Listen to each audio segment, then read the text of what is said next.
দেখো, একটা কথাই আছে না, যেমন লোকের সঙ্গে মিশবে সেরকম তুমি হয়ে যাবে। গত কিছুদিন আগে আমি একটা রিয়েল স্টোরি শুনেছিলাম।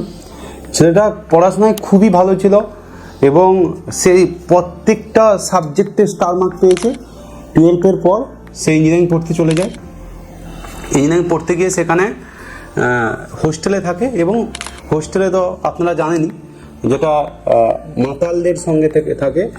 সে মাল থেকে আরম্ভ করে, গাঁজা থেকে আরম্ভ করে, জুয়া থেকে আরম্ভ করে সব কিছু ধরে যায়।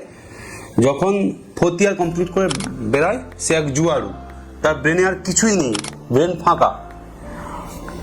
আলটিমেট যে ছেলেটা স্টার পায়নি, সে একটা বিজনেস শুরু করেছিল ক্লাস 12-এর পরেই। সে কি করে, সে বিজনেস নিয়ে জানতে থাকে, বিভিন্ন লোকের সঙ্গে, বিজনেসম্যানের সঙ্গে মিশতে থাকে এবং প্রত্যেকদিন কিছু না কিছু শিখতে থাকে। এবং 4 বছর পর যে ছেলেটা স্টার পেয়েছিল, সে ইঞ্জিনিয়ারিং করার পর মাত্র মাসে 30,000 টাকা করে পাচ্ছে। আর যে কিছুই পায়নি, একদম লাস্ট বেঞ্চার ছিল, সে ইংলিশ ঠিকঠাক পড়তেও পারতো না, সে বর্তমানে প্রত্যেক মাসে 2 লাখ 3 লাখ টাকা করে কামাচ্ছে, কারণ সে সেই বিজনেসম্যানের সঙ্গে থাকে। তাই এইটা মাথায় রাখো সবসময়, এমন সঙ্গে মিশবে না যেখানে তুমি ডাউন হয়ে যাও, এমন সঙ্গ খোঁজো যেখানে তুমি আপ, সবসময় আপে থাকো, ঠিক আছে?